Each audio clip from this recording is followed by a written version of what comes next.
right, welcome back into another installment of your favorite podcast, the 94 Podcast. I'm joined here, I'm Brook, by the way. I'm joined here by Jason Ngwesse. Thank you. You saved me. Nobody's ever able to pronounce that right, so I got you, man. Appreciate it. All right, cool. So, just tell us a little bit about your backstory of, as an athlete. Yeah. So as an athlete, let's see. It's been a little while, going all the way back to the beginning. Grew up in a household where I had brothers and sisters, but obviously, the brothers part of it. You watch your older brother growing up doing something that he loves to do. I used to go to all my brothers. My brother's 2 years older than me. Me and my siblings were all about 2-3 years apart. But no, I watched him when he was in middle school. I was in 6th grade, and you really couldn't start playing sports till 7th grade. And he was a really good soccer player. And so just watching him do his thing on the field, just collecting awards and things like that, best offensive, scoring goals, and just how much fun he was having with his teammates. He was your, family's Mbappe. Well, yeah, at that time. At that time. I mean, he was the Golden Boot winner, right? I mean, yeah. Mbappe is Cameroonian and I am, so there is some correlation there. Synced. Yep. But no, with my brother, just watching him do all that, I wanted to do the same thing as well. So kind of was between him and my dad and all. They were my idols growing up, if you want to call it that. That's what's up. And so, yeah, when I was able to start playing, I started doing the same thing as him. I wanted to be a forward that scored goals. Didn't make varsity as him as a freshman, but I did get to play varsity soccer, and then played soccer all the way through high school. You graduated from Tartan. Tartan High School. High School. Shout out to Tartan High School. Shout out to Titans. Titans, okay, yep. That's cool. Shout out to class 2010. 2010. Shout out to class 2010. No, from there I graduated. The school I got accepted into, Concordia St. Paul. Didn't Good have school.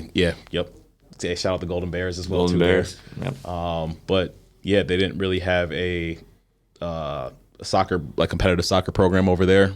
I played one or two intramural games at that time. And then I just decided school was something that didn't really come easy to me. And so with that, took the first year to just kind of get my bearings about me. Second year had some stuff that happened. Had to leave school for a little bit. Fought my way back into that. And then when I got back into school and everything else like that, I just really decided that I wanted to have something that kept me structured. And so I did what I was originally. It's kind of funny how life comes full circle, because originally when I was looking at Concordia, I thought I wanted to kick on the football team. Okay. Had all that stuff happen. When I came back to school, I was like, again, I needed that structure. So I was like, I'm going to walk onto the football team. But at that time, I was a little bit more, set on what I wanted to do and more decisive, I would say. And so I was like, when I went back to school, I was like, I'm about to walk onto the football team. You made that decision. You made that decision. Right. I think me and you were talking before the show. One thing about me is I don't mind trying things, trying something new, putting myself out there, and just seeing how, the chips might fall wherever they might be. Worst thing that you can happen is, you gain the experience from things. But with that, walked onto the football team, told the coach at that time, Coach Williams, I didn't want to kick. I wanted to actually play on the actual field and do some things. So he was like, come out for spring ball. You can't play till the next spring, but you kind of get around the team. He let me travel with the team. I was blessed enough to do that during that time. And then the next season came around, spring ball. I was able to kind of just start participating in those activities over there.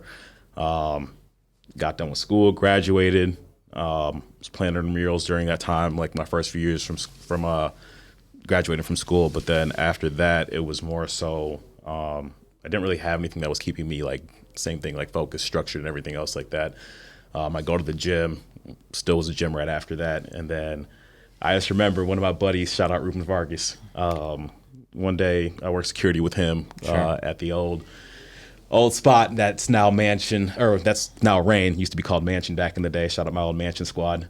Squad. Right. Shout them all out. Yeah, if you're Rain, shout out Rain. All the uptown old spots, Cowboy Slims, that area around there. But, Cowboy Slims.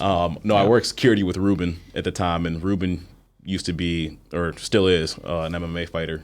And Okay. during the time, I just talked to him because during boxing, I would always go to the LA Fitness, Lifetime Fitness, any gym that had like a boxing bag, and I just really found boxing just interesting to me. Hitting a bag, and it was kind of a good stress reliever at that point too. For sure. But no, I talked to Ruben about like the boxing situation, and Ruben was just like, if you're serious about it, go over to this gym over here. There was 2 gyms. He was training over at Spartan Martial Arts, and then he had worked out or trained at work before. And he was like, if you really want to get the actual fundamentals and just like a really good boxing gym, he's like, I would recommend going to work for you. He's like, that's one of the best gyms in Twin Cities. So shout out my work family. That's where I'm at right now, and that's kind of where, big Fly the W. Work. Yep, the work. Yeah. But no, I went in there. Maurice and Delico's the boxing coach over there. Maurice, the strength and conditioning coach. Okay. They're phenomenal at what they do. And everything that Ruben said about them just being a family over there was true about it. I mean, just from the day I walked into the gym there, I got to talk to Delico. He kind of just showed me around the gym, told me first week is free over there, just kind of get a feel for bearings, the gym, get right, bearings and everything right. around the gym. And then after that, you kind of see how you like it, and then, start paying your monthly membership from there. And just the way those 2 work over there, it's really cool to see, because I was coming off some back injuries and things like that from car accidents and just other freak things that had happened during the time. So while starting up, I was in shape to work out and everything else like that too, but Mo did a really good job of checking in on me. Sure. There was times when, how's your body feeling today? That's one of the things that Mo, every day, even till this day when I walk in the door, how you feeling today? And I could tell him, hey, this is aching on me. This is aching on me. This ain't feeling right, or whatever it is. And as an athlete, one of the hardest things to do is kind of just like listen to your coaches when they tell you something as well too. But I respect both of them a ton. So it really is just like listening to them as well too, like what their recommendations are. Like Delico's really good about starting you from the basics. I remember when I got in there, one of the things he tells you when you first start is like, I'm going to have you doing a lot of boring stuff. A lot of people don't take that seriously. They start to do just the same boring movements, actions, and things like that. And I was one of those people as well too. You want to hit the bag, you want to hit the pads, you want to be cool and everything else like that. That part. But once you get into the actual sport, and I respect like every single guy that I've met, in the gym there that have been doing this longer than me, all the pros, the amateurs as well too. Like it was really me getting into the actual environment and seeing what they do and actually doing it myself. Like, not that I didn't respect boxers before, like I respect all athletes, but that gave you a different level of respect, because the amount of dedication and time and like just hard work you got to put into the actual sport. Like being a part of that, like going through that every day, just seeing the workouts they did, like that just kind of motivated me to want to keep coming back. And then fast forward to my first sparring session. I still remember that sparring session like yesterday. I will never forget that sparring session. My coach, it was a Sunday, and that's when they normally spar on around there, or at least they did during that time. We have different times now: Saturdays, okay. Sundays, Wednesdays. Was this a Sunday morning? Sunday afternoon. Sunday afternoon. Okay. Went to church. Yeah. You did the service. Prayed up. Prayed to the Lord that I made it through my sparring session. Amen. But no, I got in the gym, and I had been. Our coach over there doesn't let you hop in the ring for about like a couple months, and wants to make sure you're good. That's right. One of the same thing I'll tell you. They look out for you, or I was telling you before. Mm-hmm. They do a good job of like taking care of their family and looking out for people over there. So for sure. Once I got comfortable, got my gear, got my abdominal protector, got my headgear, gloves, wraps. I already had my gloves and wraps, so told them I'm ready to spar. I was like, all right, time's come. Just throw your stuff on, just stay active. I'll throw you in there, and one of the biggest things I still remember to this day, like Delico telling me, is like, when you get in there, like there's one or two things that's gonna happen. You're gonna get in there, and you're gonna get your butt whooped, and you're gonna hop out the ring, and you're either gonna like it or you're not. That's really how it is for most fighters. I went in there, and he didn't even tell me this at the time, and he knows the story as well too. But shout out to Lorian, D'Lo.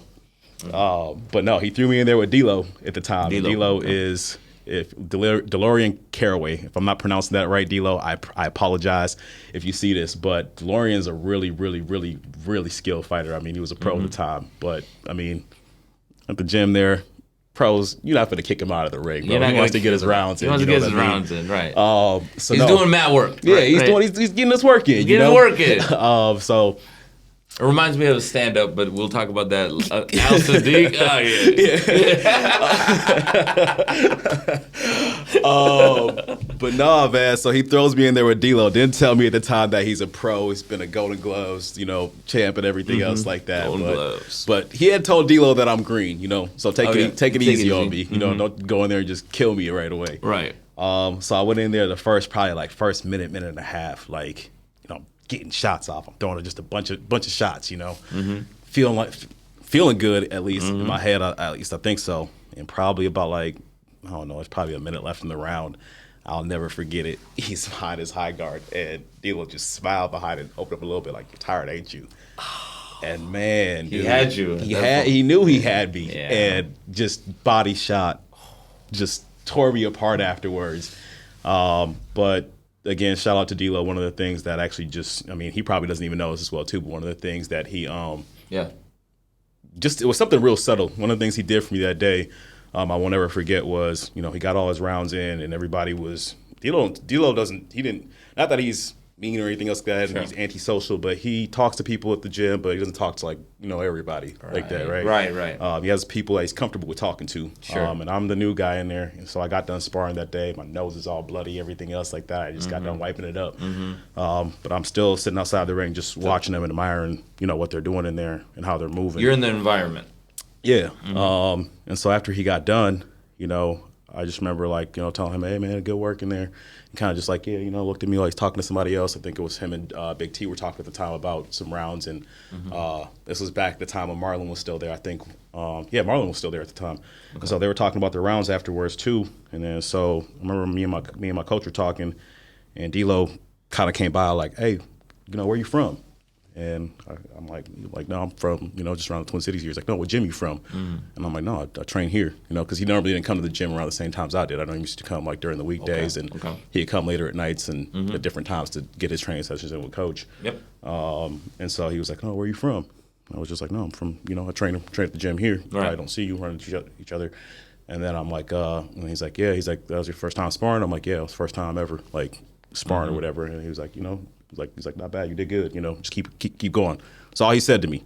Oh, that's all he said to you, yeah. Just words like that, man, I don't think people understand, that builds your confidence up just a little bit. I just went in there with that dude, he whooped me, just completely destroyed me, my head's still hurting. Right.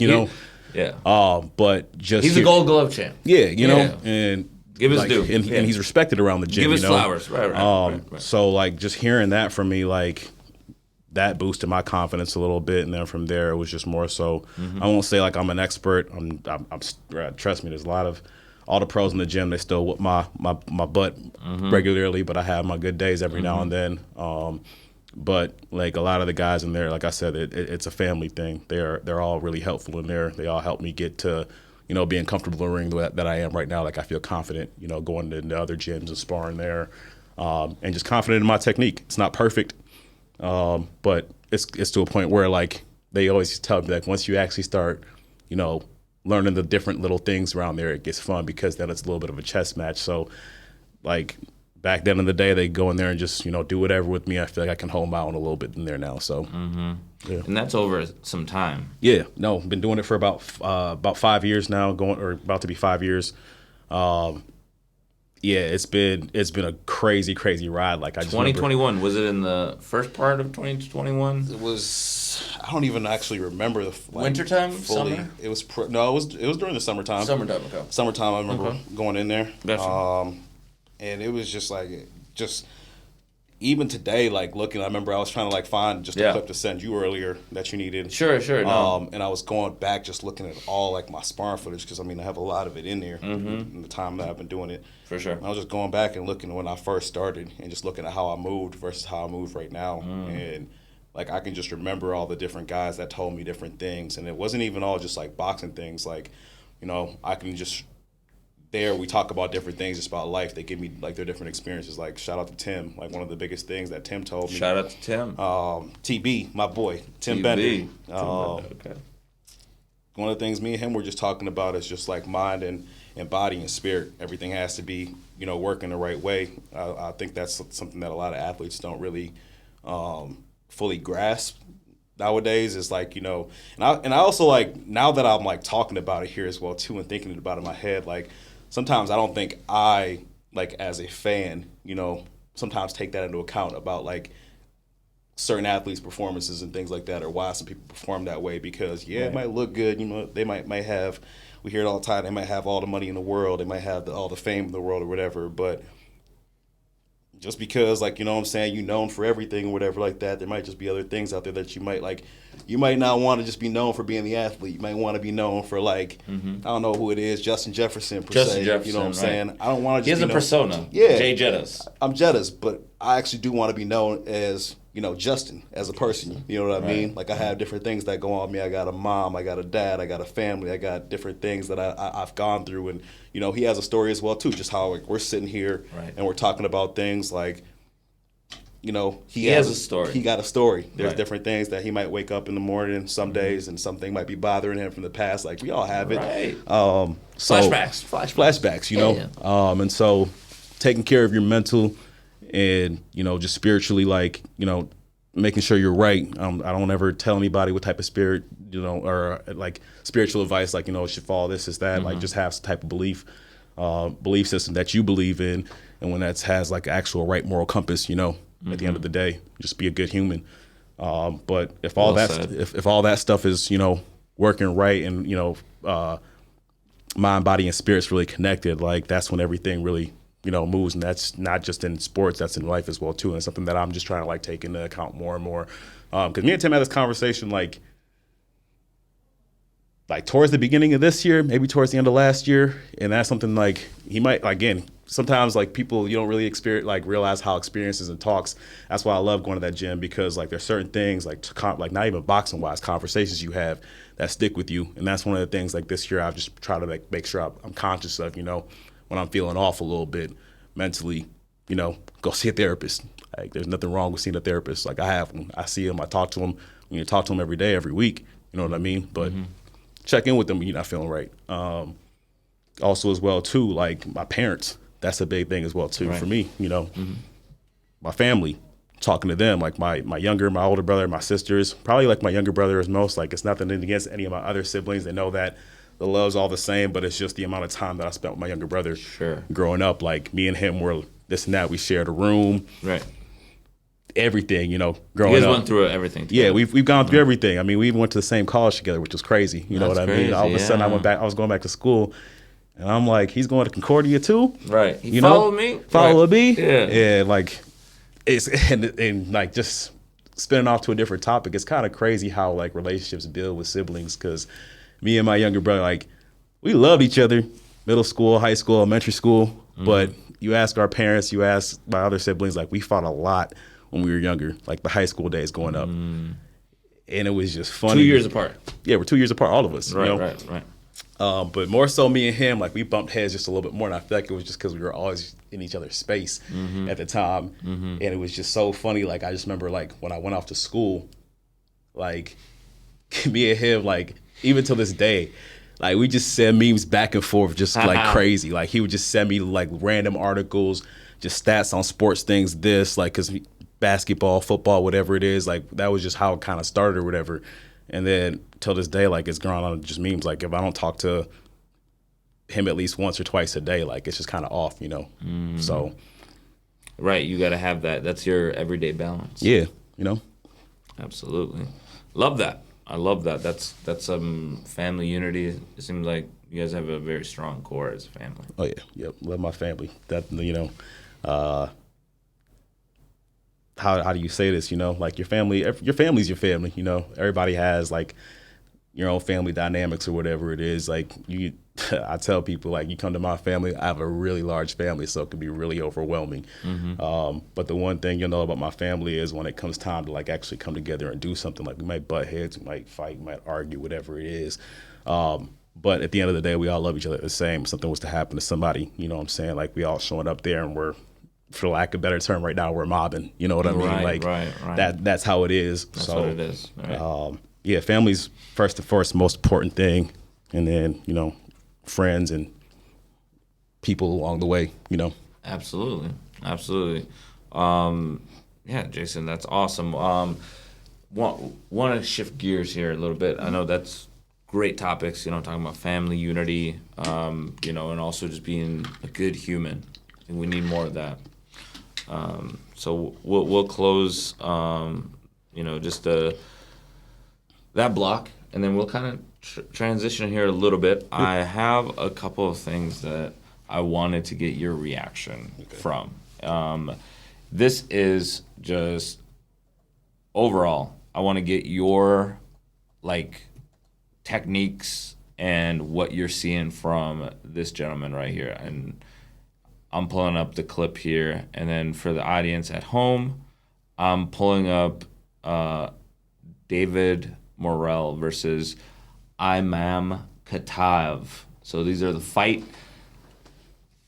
I was gonna say, I'm like, I wonder. Yeah, this is a quick. Is that the Armory? Because I'm like, I wonder if that was a fight that I was at. Here, David Morrell's last fight at the Armory. Yeah, I don't think that's the Armory. Nah, it's not. No, but look at this. This is a light heavyweight, tail of the tape, 27, David Morrell. His opponent is 30. 6'1", David Morrell. His opponent's 5'10". 77 reach, 72 reach for his opponent. And here they go. Yeah. You can give me play-by-play too. Yeah, no, I'm not that good. You know Okay, what I'm okay. I'm still nervous. No, I'm just like, just so what you're seeing. I'm able to see a little bit. Sure. You know, Morrell's doing a good job of catching his shots here, moving his head, making sure he's staying offline, taking his angles.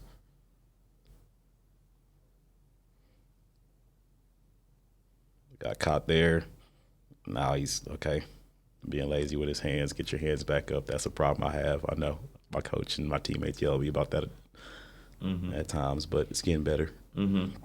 That's a bad habit you want to get out of. Yeah, get your hands back. You know what I'm saying? I'm sure he's probably, the dude's not really hitting him with anything crazy in there, so that's probably why he's not really doing a good job of getting his hands back to his face. Right. Start getting lazy in the ring. And Morrell has that 77-inch reach. Yep. So he's able to launch from a distance. Yep. Oh! Now you see? He's got caught now. Got caught. I didn't watch this fight, but I want to say he'll probably start getting his hands back up now. Right. He's noticed that he's going to get punished. That's what happens, man. That's what happens. You get caught lacking, right? Dude, still, every now and then my teammates will, you know. This is round 6 now. Round 6 of 10. So a little further along in the action. Yep. He looks tired. Yep. The other dude, no, he's tired now. Right. Rope-a-dope a little bit. Yep. Hands are starting to stay down now, not standing up. Now you see Morrell starting to cover up, that staying his high guard more.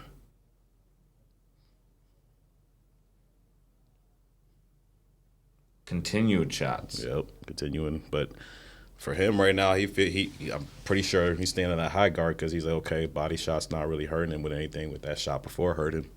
Keep your hands up. Keep your hands up with the left hand. Yep. 10 seconds to go.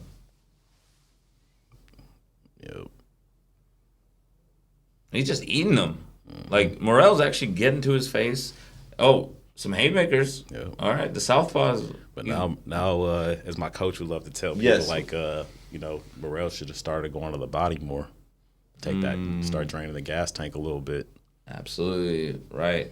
It's not always you got to go for the big hit on the face. Yeah, And work on the gas tank. That's something that I'm still nowadays, like, I get, sometimes I can get a little over antsy. Not even over antsy, just overexcited, I would say is the better word for it. If I land a good shot, okay, like a good headshot, okay, now I want to keep throwing headshots, but it's like you got to start. I mean, you got to change your levels, as they call it in boxing. Right. Change it. Don't keep going to the head because, okay, well, what happens if the dude starts moving his head now? Sure, he's moving. Now he's protecting. He's a smaller target. Target to hit, you know what I'm saying? Right. So it's like, now start going to the body, dig. Even if you don't hit, you know, get to the actual body, just start hitting the body part down there because it's gonna tire him out. And yeah, I got you. Let's take a look at one more clip here, and it'll be continued with David Morrell. This is David Morrell versus Chele. This is a little bit more recent. He's 28, a little bit more aged, 6'1". Giving up a little more reach here. A little bit more reach. Not much, but not much. Right. Still something. Right. All right. Let's see. Now they're getting ready to start this one. Morrell's laughing with a little confidence. Here we go. But I'm noticing as well too in this one, that hand is that left hand is staying tucked more to his face. It's tucked back for closer to his face. Closer to his face, yeah. keeping it there. His left paw, southpaw. Yeah. Southpaw. So he's keeping that thing nice and tucked. Mm-hmm. No, he's not getting that same shot. Would have probably, got him the last time. Right. Doing a good job bringing his hands back. Angles. Oh, angles, right. Yep. He's loading up on that shot. He's loading up on that shot, right. He's launching. He's attacking upper body. Yep. But right there, he's actually just shooting for his chest. So it's right. Like that's good right that's there. Good. No, that's more technique on this one. Yep. Yeah. He's really just like right now. He's I would say in this fight he's placing his shots a lot more. Mm-hmm. He's painting the corners right now, like Picasso. Yep. Just seeing where he can get in, moving his head well. We all get in the habit of that stuff when we start moving down low, getting our hands away. But right.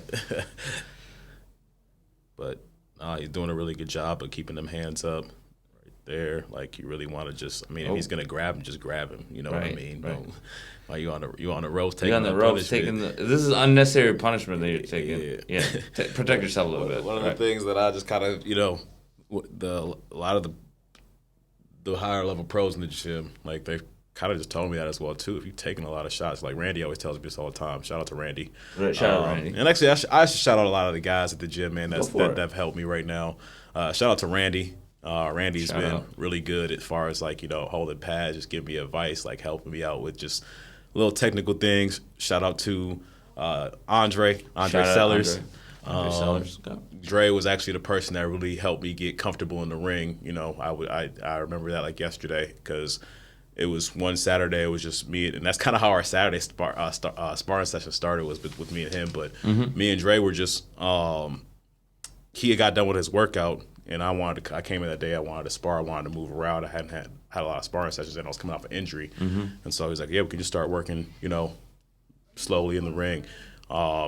And for Dre, I don't think he realized how much that helped me because we started some sparring sessions, your partners, you start going and you might want to go slow, but then if they're already at a pace where they've been doing this for a while and I'm coming off an injury, I can't expect them to slow their pace down from me all the way. No. But he was nice. He was nice. Nice enough to just slow that pace down for me, give me time to just kind of work my technique and everything else like that. And so we come in at every Saturday and just work, and he was my sparring partner. Shout out to Davey as well too. Davey whoop my, excuse my language, ass all the time in the ring, but he's one of them people that he makes you tougher. You know what I mean? Yeah. Even he might go in there and put a beating on you, but afterwards he's gonna come over there and show you some love afterwards. In the ring it's tough love, and then afterwards out of there it's tough, or it's the love part about it. Yeah. Shout out to Big T. Big T. I haven't sparred Big T at all. Big T's a heavyweight, so that's never gonna happen. It's not gonna happen. But Big T, just the little spiritual talks we have in there every time I see him. Big T's a real big spiritual person. So I love that. That's what I mean by that gym is just so it's so much more than the boxing. You know what I mean? I love to meet the gym. Yeah, come on. I'll talk to my coach and see if they're Actually, I think if you're actually willing to do a podcast with them, they'd be really good because hearing their story and how they built that gym up would be a really good story for it. That'd be a cool package. Yeah. But for a story. Yep. Shout out to my boy. I can't forget him. Baby Canelo. All the mornings that he used to come in the morning with me and just get our sparring sessions I mean, me and E used to wake up when I first started sparring. This is even before me and Dre started sparring, slowing things down. Okay. I would tell E, like, let's go to the gym in the morning, like 5, 6 o'clock in the morning, and E would pull up. I'm talking about from the summertime, fall. There was times in the winter where we would pull up and it'd be snowing or whatever, but he would pull up in a Subaru. At that time, I still had my Altima until I got the bigger Subaru. There you go. Hey. You know, you got the little brother wood, but Right. that's my dog, man. That's your dog. Juan as well too. Juan. I mean, Juan's my boy. He helped me with sparring, just slowing things down. And then Shout out.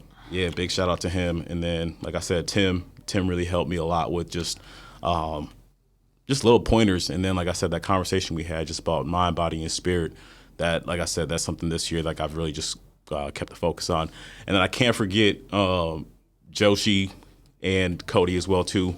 Cody's been a really good sparring partner for me, even though he's taller than me, longer, but it kind of helps me with not even kind of, it helps me with taller opponents. Right. Getting on the inside, and he's kind enough to, work with me most days, but other days, this is really cool. Actually, it's a really funny sparring clip. One time where me and him, like, just towards the end, just for fun or whatever. I mean, it wasn't anything serious. I mean, we just started throwing bombs at each other, haymakers. Oh, wow. It's like the Rocky ending, right? Yeah, Right. It was one of the things, like, you hit me, and then I started telling him, like, hit me harder. One of them things. Yeah. But then shout out to all the other guys at the gym that ever said anything to me. Rob, Machine, Mac, Apollo. Mitch. Yeah. Dude, I'm probably forgetting a lot of the guys, and there's just too many people in there to remember everybody's names. Is there Adrian? Nah. No, Adrian. Okay. Yeah. Adrian Peterson? Possibly. Right. Nah, I don't know. I know he didn't win. He didn't win. He didn't win. But hey, man, Adrian, come on over. You know what I'm saying? You from Minnesota, Delika, get you right, man. I'm trying to Get tell him you. right. Hey. But obviously, I want to give a big shout out to my coaches over there as well too. Sure. Mo, like I said, me and Mo, we talk crap, even though he's a disgusting Cowboys fan. We'll leave that there. Yeah, he's one of those ones. So Yikes. No, we don't like Cowboys fans on the program. Nobody likes Cowboys fans. Yeah, we you always say it's this year. No, like Dak even doesn't believe it. So much that Tony Romo gets arrested. No, I'm just kidding. Hey man, the star doesn't go too far. Like they say. The star does not go too far. The star does not go too far. So Mo, I'm telling you, just come on over to the good side. Y'all might get mad at me. I'm sorry you might lose some followers for this. Yeah. I'm a secondary Vikings fan. Okay, but Skull. it's always going to be Pats Nation over here. Pats Nation. You're gonna love Jim. Jim's a big Pats fan. Oh, we can talk about it. Yeah. We can talk about it. And for anybody out there, I'm just going to, because everybody always, well, Patriots, you're not from Boston. So story time. Story time. So this is how much of a memory this is one of the very, how should I say it, fond memories I have in my head. So when we were younger as kids, I just remember, I don't remember exactly what it was for, but one of my relatives was in the hospital. Okay. And I told you before about my family, we mob. Yeah. To the point where, Show up. Yeah. in hospitals, sometimes, if somebody's sick, mob, sometimes, I'm sure hospital people staff, are waiting in the lobby to go visit. Oh, yeah, no. But what I was going to go with that is, I'm Yeah. sure, hospital staff is just kind of what is this right now? Because, man, my whole family showed up to the point where it's we have to have people kids, y'all leave the room, go into this waiting room area over here, and then even some aunts and uncles have to leave and come. I feel that area.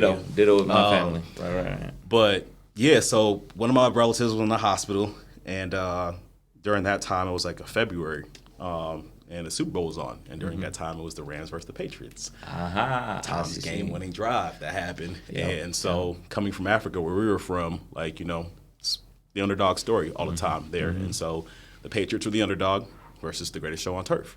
Right. And so I will never forget it. I just remember David versus Goliath. It really was. That's what it was. Yeah. And because if you remember that last drive when Tom Brady let him down the field, I will never forget them words in my head. John Madden's they should just take a knee here, just run the clock out. I don't understand what they're doing. Whoa. And then The game had passed him. Tom Brady hits the dude. They're able to, get the first down, get downfield and field goal range, and then he spikes the football, and the ball just bounces right back in his hand. And they won the Super Bowl that time. And so, Adam Vinatieri walks him off. And so, from there, me and my brother were huge Pats fans after that. Me and my older brother were. You and your older brother? Okay. My younger brother he's a Vikings fan. He's a Vikings fan. He used to be an Eagles fan. He won't say that out loud, though. Oh, okay. When Terrell Owens and Donovan McNabb were there. Yeah, they were mobbing with that. Remember? They made it to the Super Bowl. That was his team. Played against your New England Patriots. They did, but you know what happened? I mean, they got their revenge. They got their lick back. Yeah. Because what we Super Bowl 52. What we did to them the first time, right. coming around. So I think Rodney Harrison kind of set y'all up with like the gliding at the end. I mean, like that was like, Rodney Harrison. Rodney didn't do us any good with that right there. But you want to know what? It's okay though because they won that one, and then we got our Super Bowl afterwards. Right. Tom got his 7th. And then, Were you a Tom Brady fan when he left? Were you just like, I'm going to pause on the Patriots. I'm going to follow my guy, Tom. Yeah, absolutely. For a minute. No, you had a cup of coffee in Tampa Bay. No, so listen. The sad part about this whole thing is... listen, y'all.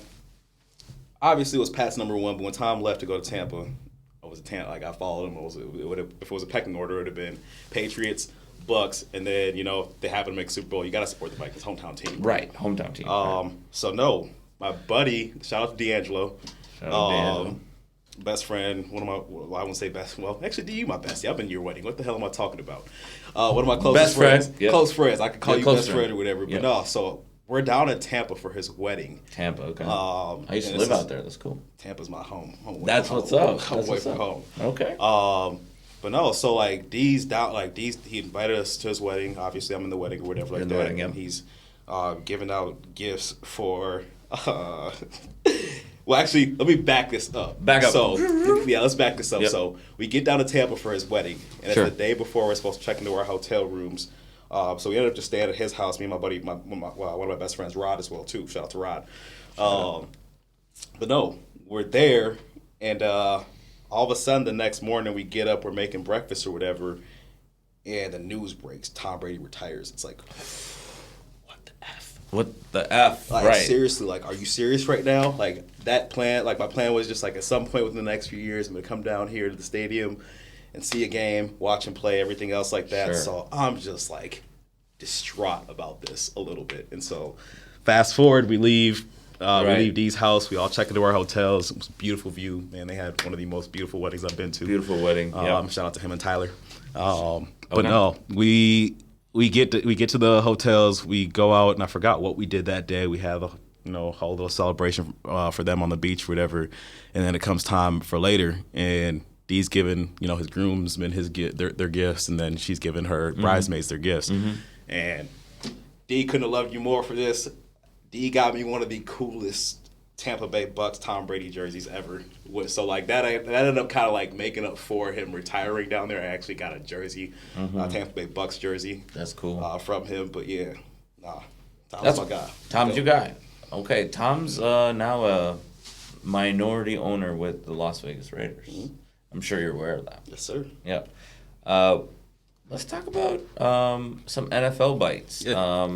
You're a big sports guy. Yeah. Let's start with NFL. Yep. Starting with your New England Patriots. Mm-hmm. What's going on? I know we're talking about Tom Brady, Fernando Mendoza. That's the toy, section. We'll come back to that. Yeah, we still got Mendoza and Cousins, that whole saga. We can break that down. And how Brady's all included. We kind of got a little bit of old family ties over there. Y'all got Cousins from the Vikings. Yeah, we got family ties back there. It's odd. It's like the Step Brothers. Right. Exactly. The family split up, but who kept the family Bible? Yeah. Hey, man. We're going to see. We're going to see? I guess right now it's whoever, maybe Kirk Cousins becomes a minority owner and overthrows Tom Brady. You never know. Never know. Kirk Cousins and he's very smirky.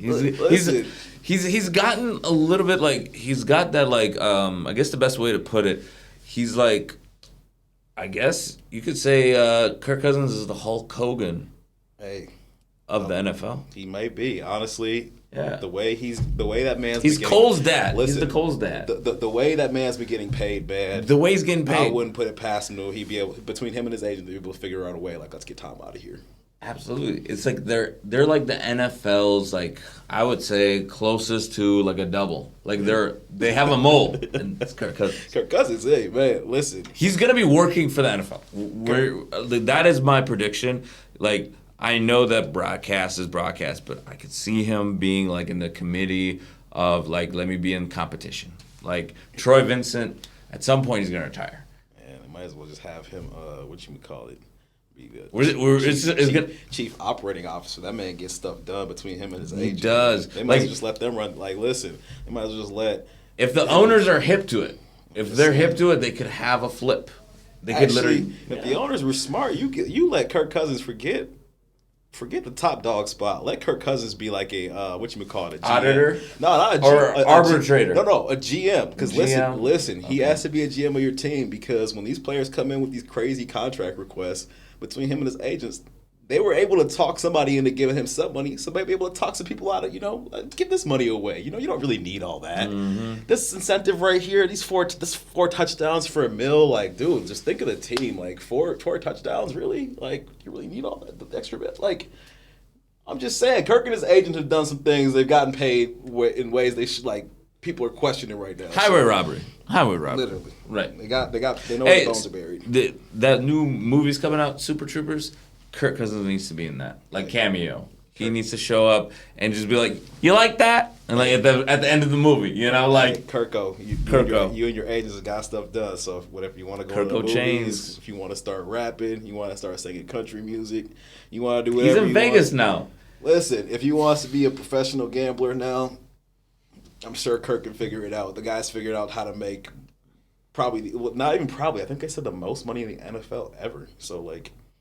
Let's do the math on that. Do the math on it. And he's working with Fernando Mendoza. Mendoza's going to be a problem.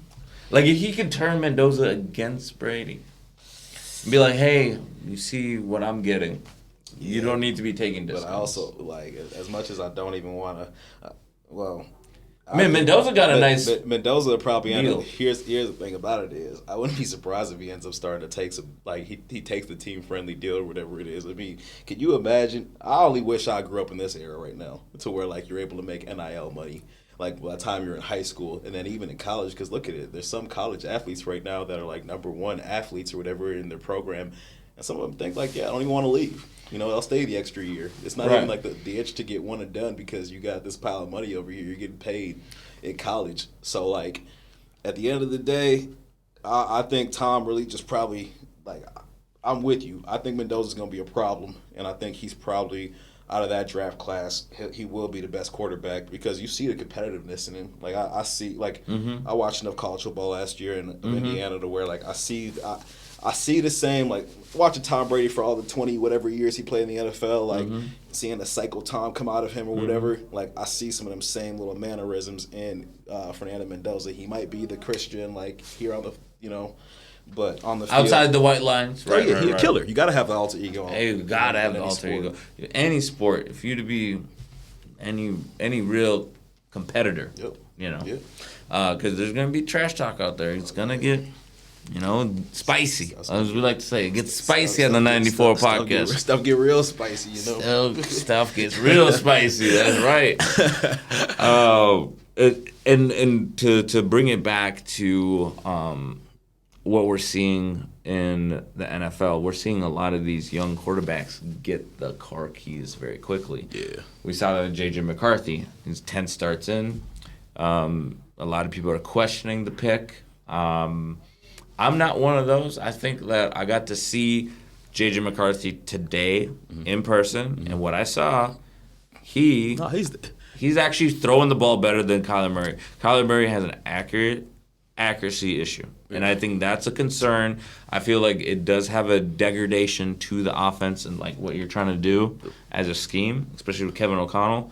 And I don't know, you're going to like this because there was some dirt from a former Viking, Adam Thielen, who works for, the 4-letter network. So he said Kevin O'Connell had the most overcomplicated offense he's ever played in. Yeah. I mean, how do you feel if you're Kevin O'Connell, you hear that from your former players, and that's maybe just a sign of maybe a veteran that is just like, I'm happy it's over. Yeah, I mean, yeah. Or what do you think about the offense? Here's the thing about it, like in just my limited walk-on playing experience playing football, and this is again football guys that have been playing for 20 years, whatever it is, don't kill me for saying They'll be calling into the station. Think, you heard what Jason said? Yeah, but no, I'm just going off of when I played and I was a DB, and I just remember some of our in our DB rooms, like our coaches always talk about am I not oversimplifying this enough for you guys? You know what I mean? Like, is there too much there? And there was like a time where I can say this now. There was times where some of the we had certain calls, and then them calls were just too much to remember. So I just remember there was one time we changed it to I think it was watch or some other thing. There was just it was just hand signals and some small little word to get stuff communicated. And so if your players are telling you it's overcomplicated, or you're even hearing that just even an inkling of that, you gotta simplify it. You know what I mean? Because even now actually now my brain's thinking about it a little bit more. If you heard Tom Brady the season when he was down in Tampa, what happened? The first half of the season, they were they weren't they were. It was like a car that was trying to start. They basically just were stalling, They weren't stalling. And then what happened in the second half of the season? What Tom said, he's we went to that bye week, and he's we came back against the Vikings. Yeah, came back. He's we just simplified the offense. We brought in stuff that I like to do and just made it simple and just used shorter verbiage for the stuff or whatever it was. And he was and that just made it a lot simpler to remember. But as far as what you were saying with the J.J. McCarthy thing, I think that's a twofold thing. I think there's a mental block there. It was the same thing you see with Sam Darnold and some of these other quarterbacks like Baker Mayfield and them ones. Sometimes it might be the actual personnel you have around you. And sometimes as well, too, it's just your actual coaching staff not putting you in the actual proper position to actually fully succeed, and the actual organizations. Because this is just somebody that's just speaking on, as a fan. The other Vikings just being the hometown team here. Last year, they didn't do J.J. McCarthy. They did him a disservice, because when he was getting killed by the media and the fans at home and everything else like that, it's ain't a shot at Max Brosmer, but it's you should just put him in, see what you got there. You know what I'm saying? Maybe he can be your actual backup, so down the line you don't have to, spend a draft pick on a backup quarterback. And if he's not, you know what I'm saying, at least you have your answer there and you still have your draft pick. You may even be able to keep Carson Wentz or a free agent. But that mental piece of it too, yeah, you could tell the athlete, yeah, don't listen to this, don't see that. But at some point, man, you're going to see and you're going to hear some stuff, you know what I'm saying, that's coming about you, especially when you're playing in the National Football League. There's how many millions of people watching the game right now. So you mean to tell me, J.J. McCarthy's just going to sit in this bubble with noise-canceling headphones on, you know what I'm saying, and not hear a single thing? No, he heard things. He's human, you know what I'm saying? And it goes back to that thing we were talking about, mind, body, and spirit being 100% there. You know what I'm saying? I don't think his mind, body, and spirit were 100% there, because you didn't see, at least I didn't see it, but before games, he used to do his whole little meditation thing, get himself in a good little zone. He got back to the Vikings. I really didn't see that anymore, you know what I'm saying, during pregame.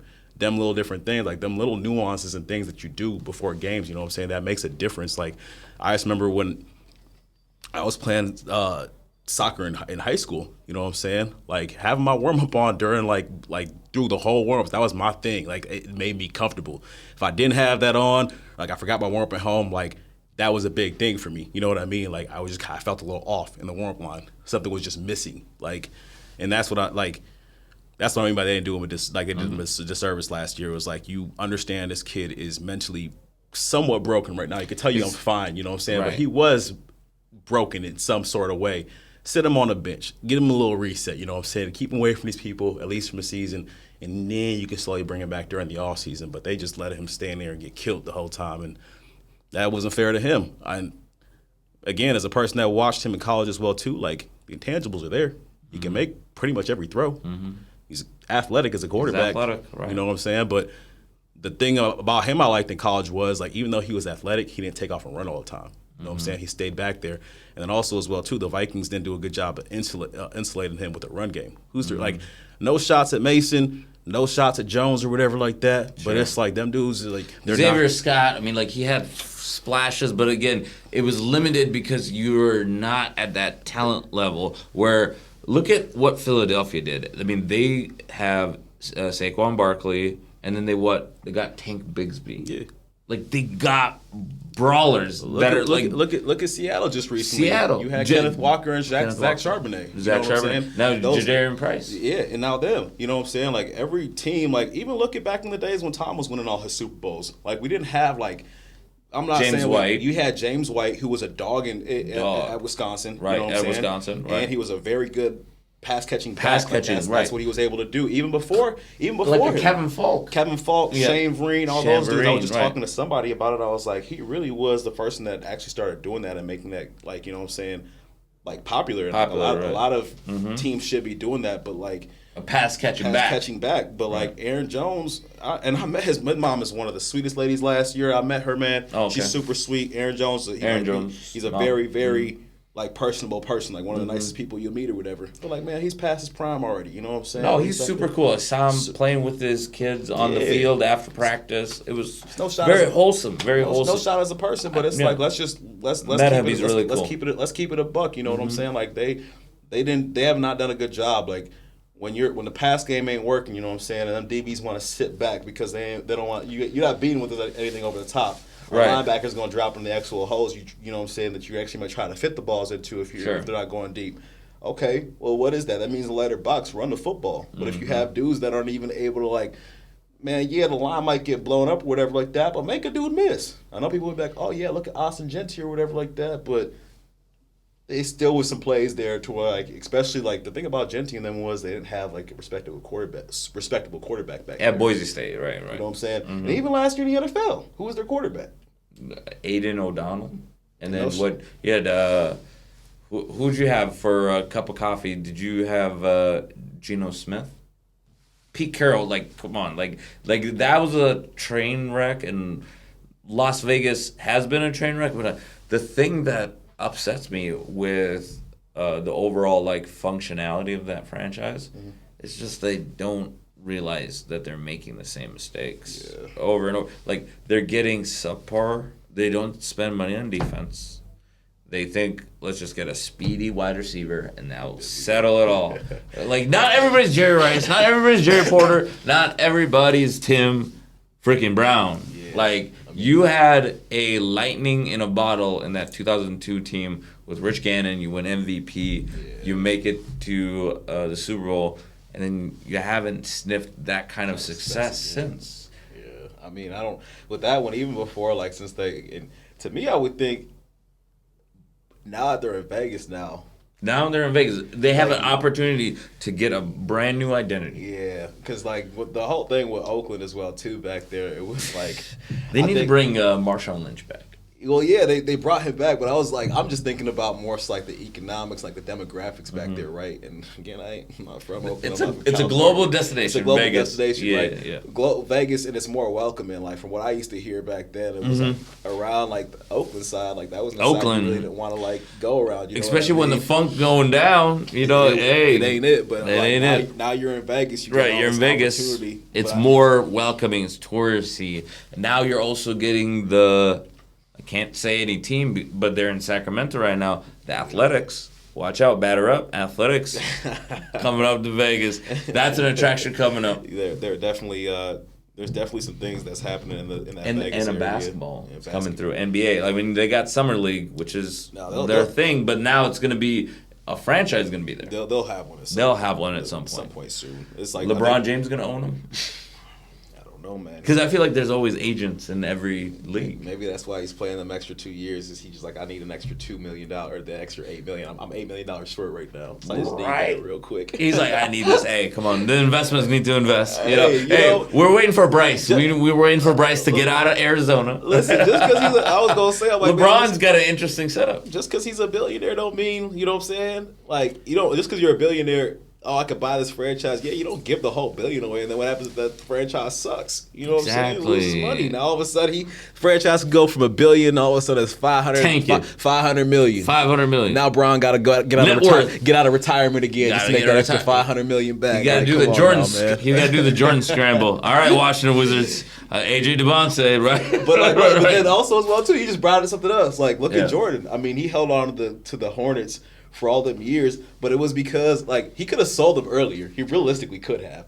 But think about when he sold them though, was when they were actually starting to win again and relevant again because the value for them is back up. But like he held on to that team and he knew it was a bad investment, but he was just like, I'm not stubborn. losing it. He was stubborn enough. Yeah. Like I'm gonna find the one player that'll get me my money back enough to where I'm able to break even on this, and then I'm out of here after that. Right. No, the thing about Jordan, he gets so stubborn, and then he's competitive. And obviously, the people that have seen The Last Dance, great documentary. If you haven't checked it out, I think it debuted back in 2020 during COVID. Yep. Phenomenal. Like, it helps you encapsulate. And I remember having a conversation with my father about Michael Jordan and just like how intense he was. Yeah. And all he wanted to do was win. Yeah. And it was evident that like he was put into that locker room to grow that culture. Yeah. And I think that is something that I want to talk to you about, like all sports. I mean, like the Vikings, they need to define another culture. It can't be a culture of losing or coming up short. Because I feel like there's a lot of negative self-talk from the fan base, which I despise it. I'm a Vikings fan. I despise it. I feel like, why is it woe is me? Like, you got to get up and you got to go win the Super Bowl. They don't just give the Super Bowl out. Yeah. Like, if that was the case, Patrick Mahomes would probably have 5.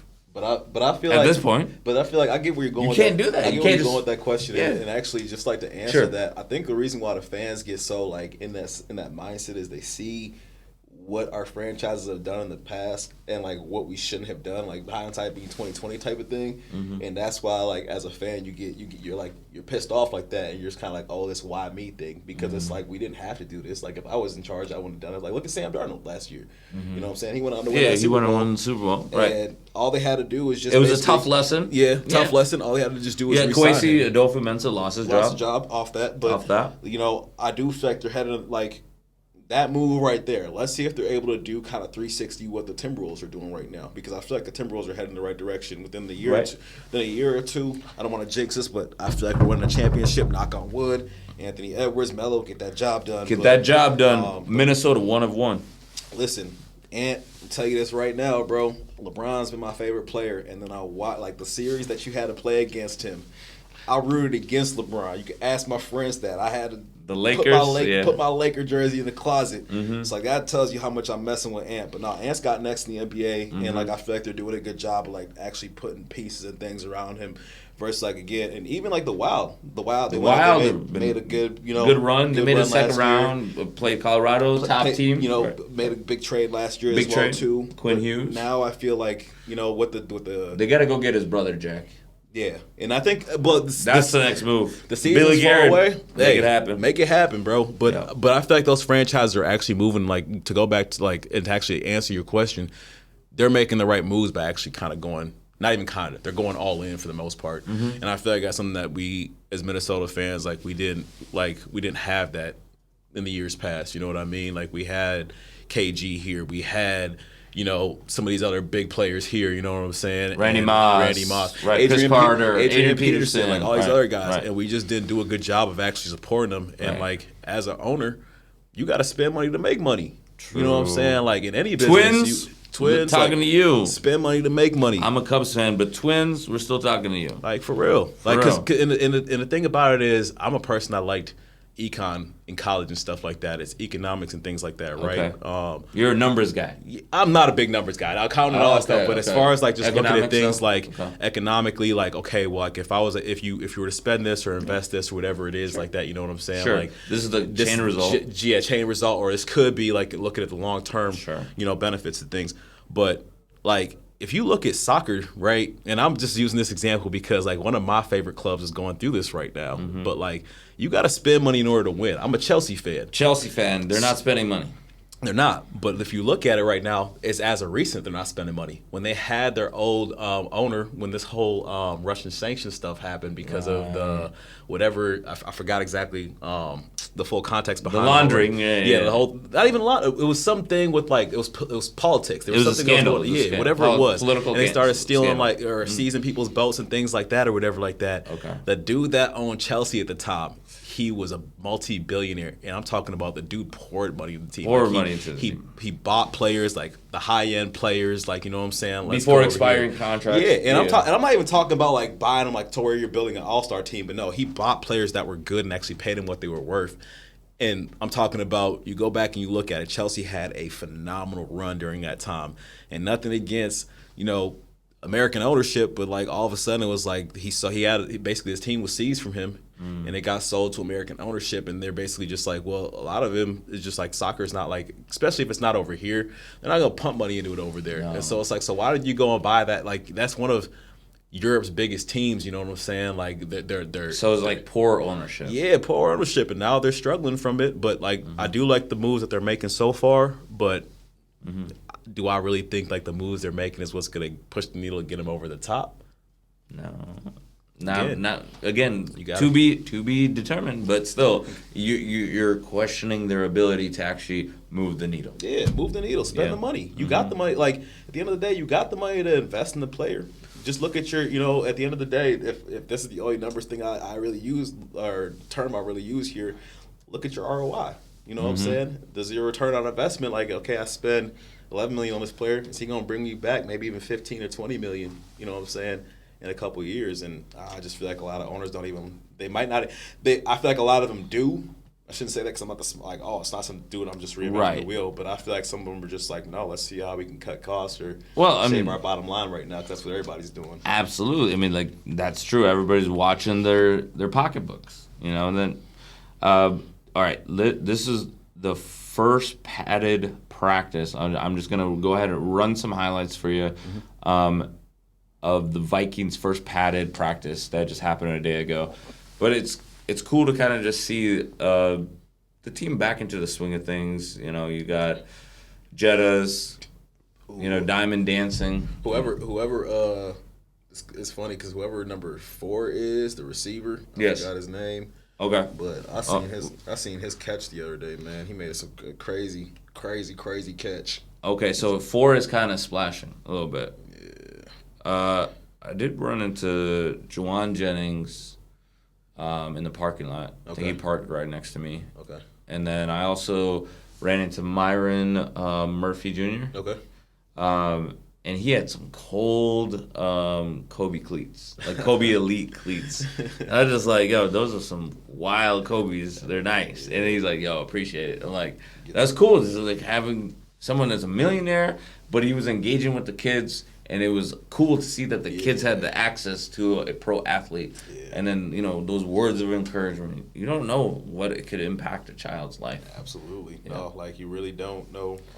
And that's another thing as well, too. Like, tying it back to our gym, giving them another shout out. Like, I know a lot of the kids in there, like, because they have a kids program over there. And for any parent that's out there, and you're maybe thinking about getting your kid involved in a sport, I would say definitely consider boxing if you're even considering football as a sport. Mm-hmm. And here's the little bit of plug. Not even a plug, but just a little bit of a fact about it, because some parents like, I'm not going to do that. They're getting hit in the head, like trauma and all that other stuff. Right. But the actual impact, you know what I'm saying, like, that you have in boxing or whatever like that, it's actually, if you do the research, if you look at the research behind it, again, maybe I'm looking at skewed research, but you get much larger and like faster and bigger impacts in football than you would in boxing, and that's just it's hands compared to body, helmet included, and pads, and somebody's running full speed. You know what I'm saying? There's just that collision. That's like a car accident happening every time.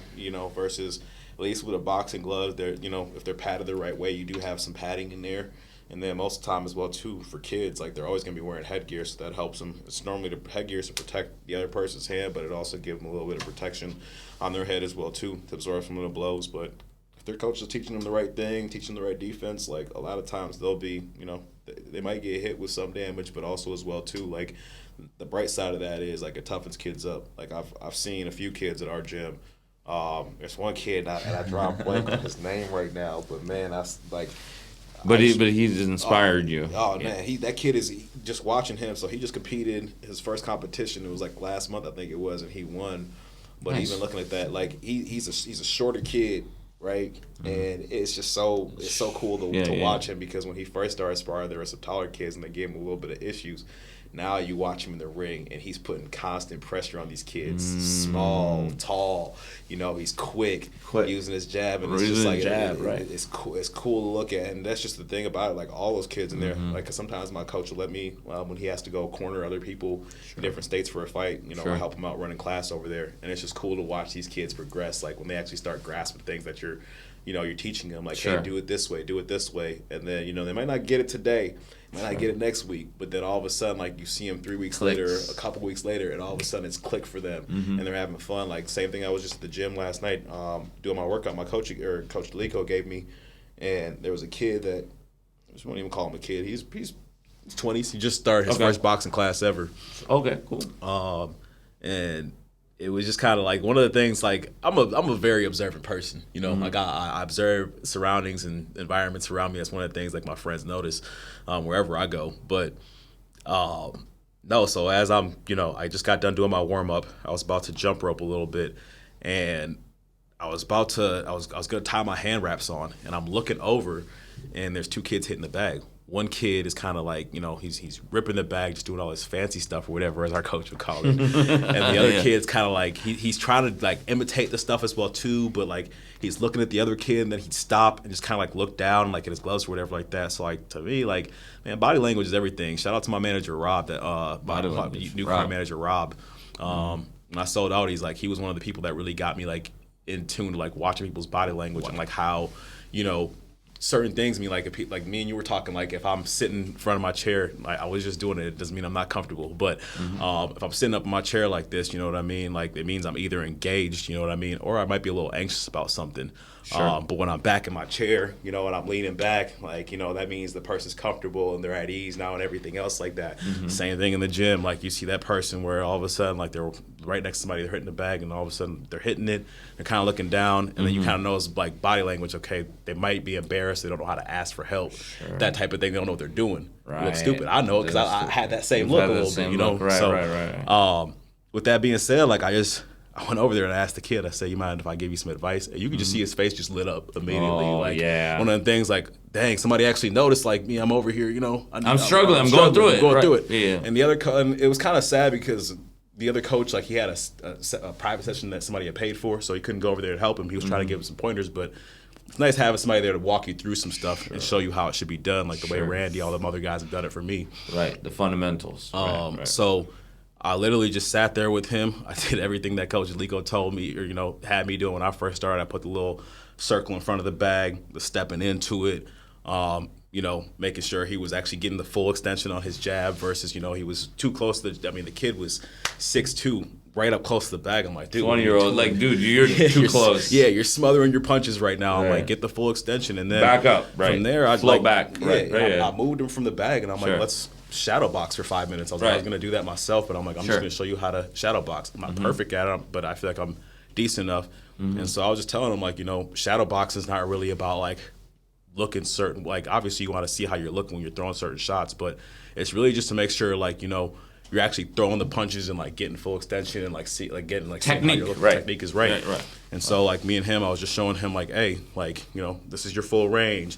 It's how you should be throwing the punch. It's how you should be throwing your two, different things like that. And it was cool because like I got done doing my workout that my coach had put me through, and I sat back a little bit just watching him. Afterwards, like while I was getting my breath, and then my bottom of my foot started to hurt a little bit, so I had to end like 5 minutes early, Coach. I did do my whole workout, by the way. But I got 5 on it. Exactly. But no, it was actually like when I sat there and I was just taking my hand wraps off and taking my shoes off, I was watching him, and he just looked so much better. And a couple times he wanted to like take off his gloves because he thought he was looking like just quit or whatever. And I just kept telling him, like, I'd be in between my jump rope set or I was in my ladder set, and I'm like, don't quit, like just keep going. Right. And then I literally afterwards had him do the same thing in the mirror. And he saw how much better he looked. I was like, just see how much better you look in an hour. And I'm like, you were in one of the, again, our coaches, they do a really good job of giving us advice in there, and it's something that, like, I try to be a sponge and have stuff stick. But I just told him the same thing our coach told me, like, don't worry about what the other person's doing in the gym. You know what I'm saying? Right. That's none of your concern. Yeah, right. because you don't even know if that person's doing it the right way or not at all either. Just don't you know what I'm saying? Don't worry about it. Focus on yourself. Exactly. You know, Stay like, focused. and literally all that fancy stuff, you see, like, you know, he was throwing the bag or whatever like that. He was throwing some of the stuff right. I'm like, don't get me wrong. But also as well, too, you don't know if he's been doing this for 3 years, 5 years, 6 years, 10 years, his whole life. You don't know the tenure. Yeah, right. and like... He's just doing his first class. Yeah, you're doing your first class. Right. I said, so biggest thing... Off the street. Yeah, right. only advice I have for you, man, I'm like, because I'm sure by the time I leave here, and even tomorrow if you come to the gym, you're going to want to go back to that same bad habit I said, but just stick to the fundamentals. Just work on that jab. That's really all you should be working on right now. I'm like, this is a longer fighter.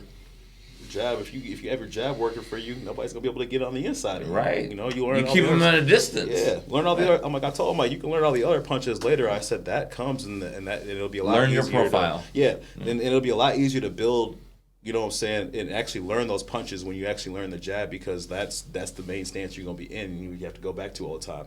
And so, like, you know, we exchange numbers, and that's another thing I really love about boxing is, like, you know, you learn from everybody. It's not just something where it's like, oh, well, this one person's right here and this one person's right. Like, Randy even tells me all the time, Andre will tell me, some of the other guys will tell me, like, hey, man, like, I learned different things from watching you as well, too. So it's a great community, especially out here in Minnesota. Like, one of the things I've noticed, like, obviously you have certain people, whether it's in a job or, you know, out in life or whatever, where they're not very nice people, but right, everybody in the community that I've met so far, man, has been just super welcoming, super nice. Like, I mean, obviously in the ring, that side turns off or whatever, right, but it's like, no, they're willing to give you knowledge and to talk to you and about, like, you know, their pitfalls and things that have worked for them and things like that. So it's been a good journey. I plan on sticking with it as long as I'm able to do it. Hopefully looking to fight before the end of this year, get my first fight in, so that should be coming soon. Let's get my workouts in. All right. And get that going. But no, definitely before I even think about quitting boxing, there will be a boxing bout happening, because that's I've been sparring for so long. I tell all the guys, man, like, why wouldn't I get in the ring? You know? Okay, I'll be there for it, man. Just let me know. Absolutely. Yeah, absolutely. We'll be supporting you. Yeah. That's awesome. I think this will just set us up just so we can wrap up here on the 94 podcast. Yeah. A lot of great things are going on. We did talk some boxing, of course, and then we also talked about you, Jason. We got to understand your story a little bit. Yeah. So thank you for that. Absolutely, man. Yeah. Thanks for having me. Love to come back at some point, bring some of my teammates out as well too. I know they're itching, and then, you know, get you over to the gym at some point as well too. For sure. We'll make that happen. Here on the 94 podcast, you know, don't go too far. We still got more stuff coming up. Make sure to like, subscribe, smash that subscribe button. Make sure your screen is almost broken when you subscribe. And then hit like, and also click to share to a friend. Make sure a friend knows about this. This is a good message. And you get to learn a little bit more about Jason, and then also the gym. Hey, come on out. Check out Work Gym. It is more than just a boxing gym, and more than just an actual, like, I would say just a gym itself. It's an actual family over there. We're a community. Like I said, I've formed some really cool relationships and bonds over there that I'm super fortunate to have made. And, yeah, it's all love over there. Absolutely. Until next time, here on the 94 podcast, it's been a pleasure to have you on the 94 podcast, Jason.